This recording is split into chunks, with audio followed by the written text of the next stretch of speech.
Ya, Taiwan menolak pengiriman 4.047,4 kg nikap merek mie sedap dari Indonesia. Itu merek mie instan asal Indonesia ditolak masuk Taiwan. Otoritas Taiwan melarang peredaran Indomie rasa soto Banjar Limau Kuit setelah pemberitaan soal larangan mengkonsumsi produk Indomie rasa ayam spesial di Taiwan. Badan Pengawas Obat dan Makanan atau BPOM larang memiliki masa kadaluarsa sebelum Maret.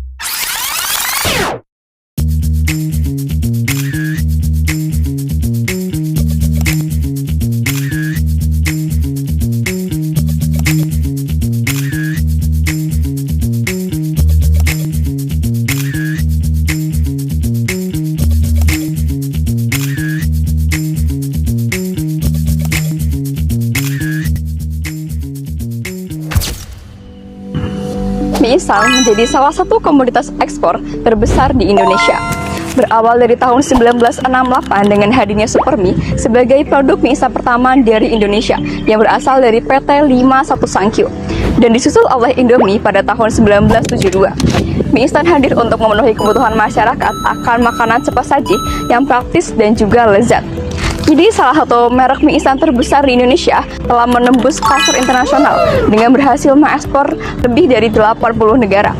Jadi produk lokal menjadi simbol kebanggaan bangsa di kancah global. Nah teman-teman, pernah ada nih kasus yang aneh banget di Taiwan. Kasus ini tentang mie instan yang bukan cuma soal rasa tapi juga soal keamanan pangan di pasar internasional. Jadi waktu itu otoritas Taiwan nemuin ada zat berbahaya di mie instan varian soto Banjar Limau Kuit. Nah, zat berbahaya ini adalah etilen oksida. Padahal etilen oksida dapat memicu resiko kanker. Nah, padahal di Taiwan regulasi mereka itu ketat banget. Satu aja kedeteksi, mereka langsung narik produknya dari edaran supermarket. Taiwan menerapkan nol toleransi sama sekali, sedangkan negara lain memiliki ambang batas yang berbeda. Hal inilah yang sering membuat produk aman di satu negara tetapi tidak memenuhi standar di negara lain. Dari kasus penolakan tersebut muncul pertanyaan, apakah mie instan Indonesia itu tidak aman untuk dikonsumsi? Jawabannya itu aman. Menurut BPOM, mie instan Indonesia aman dikonsumsi karena kandungan etilen oksidanya itu masih di bawah batas maksimum residu Indonesia, yaitu sebesar 85 ppm.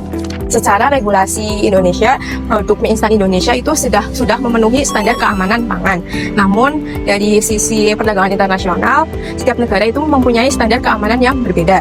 Taiwan memiliki standar yang jauh lebih tinggi dengan toleransi hampir nol terhadap kandungan etilen oksida, sehingga produk Indonesia mengalami penolakan walaupun sudah aman di dalam negeri. Perbedaan standar ini terjadi karena Kodeks Alimentarius belum menetapkan batas maksimum residu etilen oksida. Jadi kesimpulannya, regulasi Indonesia itu sudah sesuai dengan aturan nasional. Tetapi para produsen perlu menyesuaikan proses produksi agar memenuhi standar dari negara tujuan ekspor. Dari kasus ini dampaknya bisa kemana-mana, nggak dari produknya aja, tapi bisa ke bidang pangan. Yang pertama, dari sisi regulasi, menjadikan pemerintah dan perusahaan lebih sadar bahwa standar pangan berbagai negara itu berbeda-beda. Yang kedua, dari sisi reputasi. Dengan adanya kasus ini, reputasi setiap produk bahkan akan lebih turun. Bahkan ada negara yang akan turun juga kepercayaannya. Yang terakhir, dari sisi ekonomi, batch yang ditolak tentunya akan menimbulkan kerugian yang banyak dari sisi produksi hingga sisi ke pengiriman. Kasus penarikan mie instan Indonesia di Taiwan bukan berarti produk kita tidak aman. Faktanya, menurut BPOM, produk kita aman dikonsumsi di dalam negeri karena masih berada di bawah batas maksimum residu yang ditetapkan di Indonesia. Namun, dalam perdagangan internasional, setiap negara memiliki standar keamanan yang berbeda. Dan Taiwan menerapkan batasan aturan nol toleransi terhadap etilen oksida. Peristiwa ini mengingatkan kita bahwa keberhasilan produk pangan di pasar global bukan hanya tentang rasa dan popularitasnya, tetapi juga soal kepatuhan terhadap regulasi negara tujuan.